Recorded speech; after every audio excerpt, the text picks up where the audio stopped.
नमस्कार दोस्तों, स्वागत करता हूँ एक नए क्लास में। दोस्तों, आज के क्लास में हम महत्वपूर्ण सामान्य ज्ञान प्रश्न पढ़ेंगे जो कि आने वाले सभी परीक्षा के लिए महत्वपूर्ण होगा।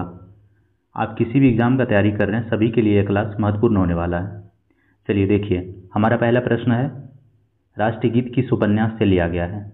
राष्ट्रगीत जो है किस उपन्यास से लिया गया है, तो सही उत्तर हो जाएगा आनंद मठ। ऑप्शन ए बिल्कुल राइट आंसर हो जाएगा।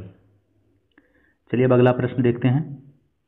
हमारा अगला प्रश्न है, किस व्यक्ति के समाधि स्थल को विजय घाट कहते हैं। किस व्यक्ति के समाधि स्थल को जो है विजय घाट कहते हैं, तो सही ऑप्शन हो जाएगा सी, लाल बहादुर शास्त्री।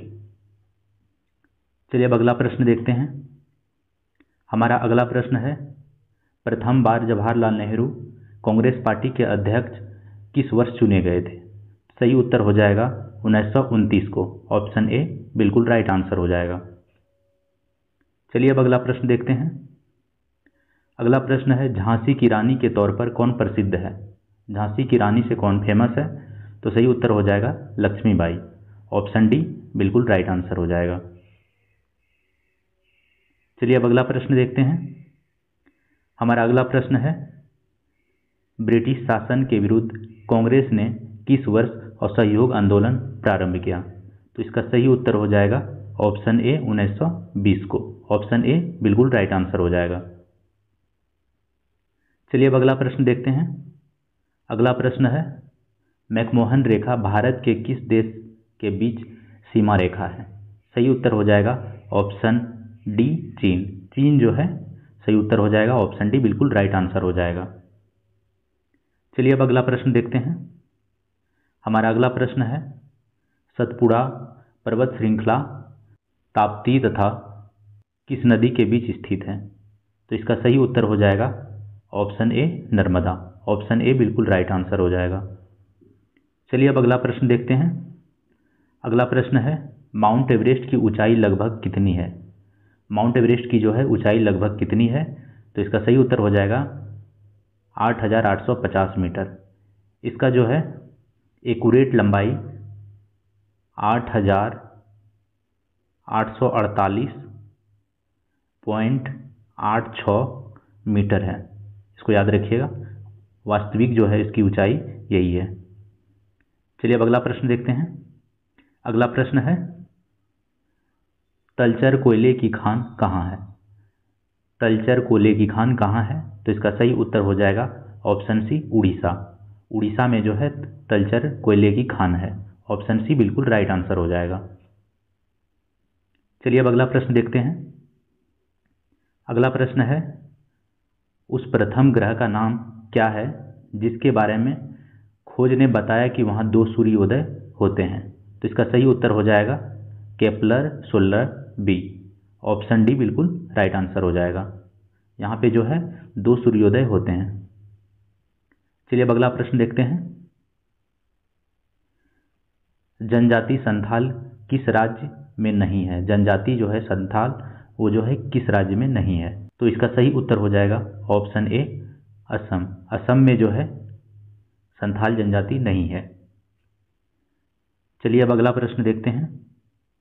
हमारा अगला प्रश्न है, भारत का सबसे लंबी तटरेखा वाला राज्य कौन सा है।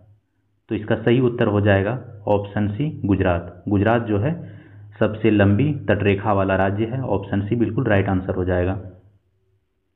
चलिए अब अगला प्रश्न देखते हैं।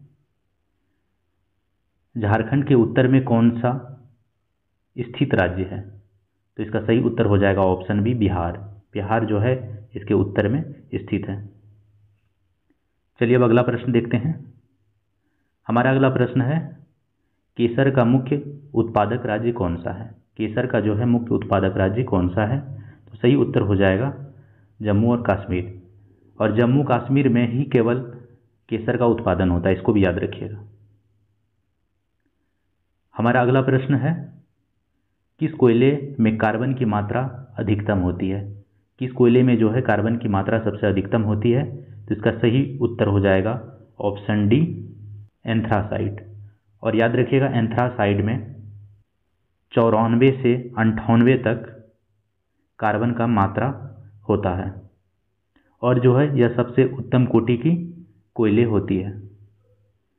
चलिए अब अगला प्रश्न देखते हैं। हमारा अगला प्रश्न है मोबाइल सिम कार्ड में सिम का अर्थ क्या है? तो इसका सही उत्तर हो जाएगा option B subscriber identification module. Option B बिल्कुल राइट आंसर हो जाएगा। चलिए अब अगला प्रश्न देखते हैं।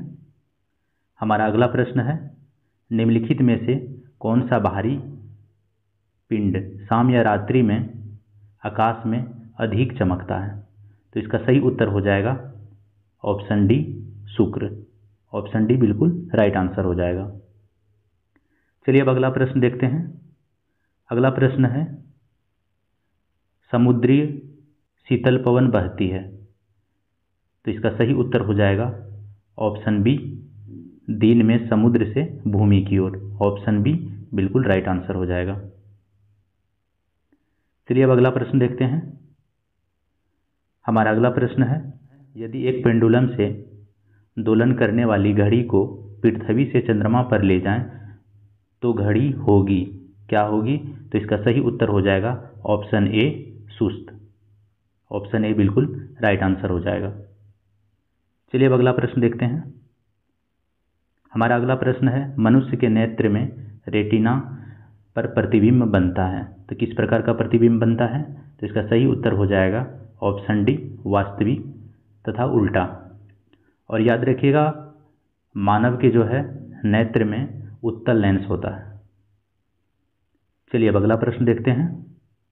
हमारा अगला प्रश्न है प्राकृतिक गैस में मुख्य अवयव क्या है? तो इसका सही उत्तर हो जाएगा ऑप्शन ए मीथेन। चलिए अब अगला प्रश्न देखते हैं।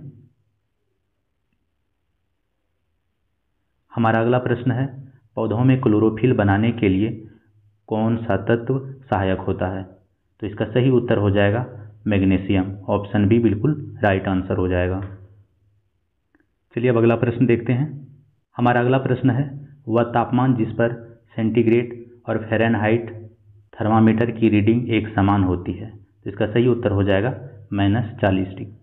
इसमें जो है सेंटीग्रेड और फ़ारेनहाइट जो है समान होती है। चलिए अब अगला प्रश्न देखते हैं। हमारा अगला प्रश्न है निम्नलिखित में से कौन सा पदार्थ नाभिकीय रिएक्टर में मंदक का काम करता है? तो इसका सही उत्तर हो जाएगा ऑप्शन सी भारी जल। ऑप्शन सी बिल्कुल राइट आंसर हो जाएगा। चलिए अब अगला प्रश्न देखते हैं। हमारा अगला प्रश्न है प्रकाश संश्लेषण का अंतिम उत्पाद है, तो इसका सही उत्तर हो जाएगा option A carbohydrate. Option A बिल्कुल राइट आंसर हो जाएगा। चलिए अब अगला प्रश्न देखते हैं। हमारा अगला प्रश्न है इंसुलिन उत्पादित किससे होता है? तो इसका सही उत्तर हो जाएगा ऑप्शन डी अग्नाशय से। ऑप्शन डी बिल्कुल राइट आंसर हो जाएगा। अग्नाशय को जो है मिश्रित ग्रंथि भी कहते हैं, इसको याद रखिएगा। और जो है पीयूष ग्रंथि को हम मास्टर ग्रंथि भी कहते हैं। चलिए अब अगला प्रश्न देखते हैं। हमारा अगला प्रश्न है विटामिन ए की कमी से क्या होता है? विटामिन ए की कमी से जो है नाइट ब्लाइंडनेस होता है, जिसको हम रतौंधी कहते हैं। और विटामिन ए के स्रोत हो जाएंगे गाजर और हरे पत्तेदार सब्जियां। चलिए अब अगला प्रश्न देखते हैं। हमारा अगला प्रश्न है वायु का वेग संबंधित है, वायु का जो है वेग किससे संबंधित है? तो इसका सही उत्तर हो जाएगा ऑप्शन सी दाब प्रवणता से। और इसको याद रखिएगा वायु की गति को मापने के लिए एनीमोमीटर का उपयोग होता है। चलिए अब अगला प्रश्न देखते हैं। हमारा अगला प्रश्न है मानव शरीर में रक्तचाप नियंत्रित होता है, किसके द्वारा होता है? तो इसका सही उत्तर हो जाएगा ऑप्शन ए अधिवृक्क ग्रंथि के द्वारा। ऑप्शन ए बिल्कुल राइट आंसर हो जाएगा। चलिए अब अगला प्रश्न देखते हैं। हमारा अगला प्रश्न है वातावरण में सर्वाधिक गैस कौन सी है? वातावरण में जो है सर्वाधिक गैस कौन सी है? तो इसका सही उत्तर हो जाएगा नाइट्रोजन। नाइट्रोजन जो है 78% है और ऑक्सीजन जो है 21% है। और जो है मिश्रित गैस मतलब जो भी अन्य गैस बचे हैं वो जो है 1% है। दोस्तों इसी के साथ यह क्लास समाप्त होता है। आप लोगों को वीडियो को कैसा लगा कमेंट करके हमें ज़रूर बताएं, और चैनल पर पहली बार आए हैं तो चैनल को सब्सक्राइब ज़रूर कर लें। मिलते हैं एक नए क्लास में, तब तक के लिए हमें इजाज़त दीजिए। धन्यवाद।